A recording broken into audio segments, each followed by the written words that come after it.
हम जब भी चांदी के बारे में सोचते हैं तो क्या आता है दिमाग में? गहने, सिक्के, यही सब है ना, मतलब सोने का एक सस्ता विकल्प। जी। लेकिन इन सोर्सेस को पढ़ते हुए जो सबसे हैरान करने वाली बात मुझे लगी वो ये है कि आज की दुनिया में चांदी की असली कीमत वो गहनों में है ही नहीं, वो टेक्नोलॉजी में है। ये अब हरित ऊर्जा और एआई की, अब कह सकते हैं, रीढ़ बन चुकी है।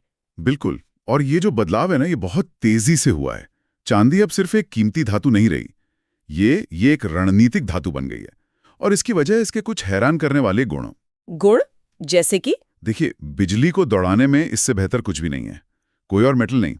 और यही एक चीज इसे भविष्य के लिए मतलब बेहद जरूरी बना देती है। अच्छा, तो कहाँ कहाँ इसका इस्तेमाल हो रहा है जो इतनी इतनी बड़ी बात हो गई? मतलब सिर्फ तारों में तो नहीं होगा? नहीं नहीं, बिल्कुल नहीं।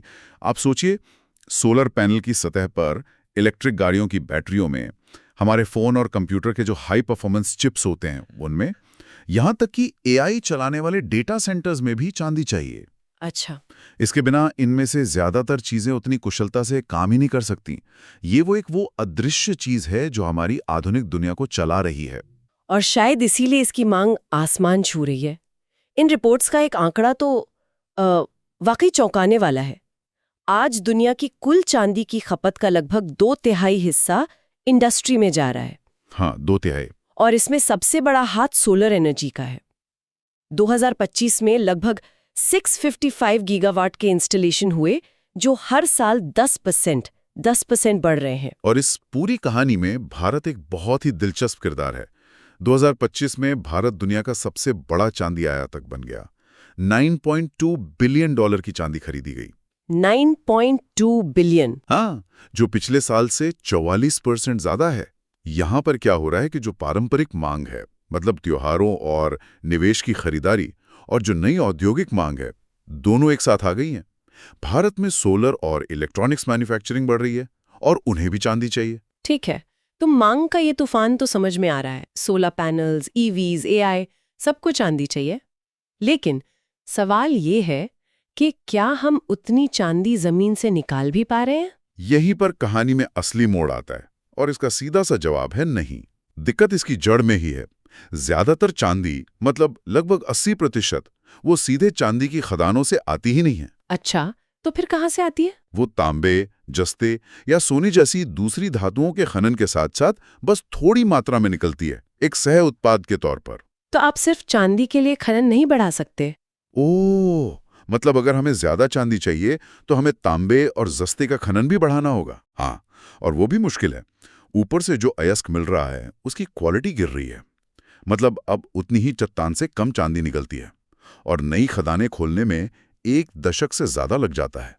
तो नतीजा क्या है इसका? नतीजा ये है कि 2025 में ही दुनिया भर में लगभग 230 मिलियन औंस चांदी कम पड़ गई। 230 मिलियन आउंस, ये तो बहुत बड़ा घाटा है। और जब किसी चीज की इतनी कमी हो तो फिर भू राजनीति का खेल शुरू हो जाता है। चीन ने 1 जनवरी 2026 से नए निर्यात नियंत्रण लागू कर दिए हैं। और ये एक बहुत बड़ा कदम है। बहुत बड़ा। चीन यहाँ वही रणनीति अपना रहा है जो उसने पहले रेयर अर्थ मिनरल्स के साथ अपनाई थी।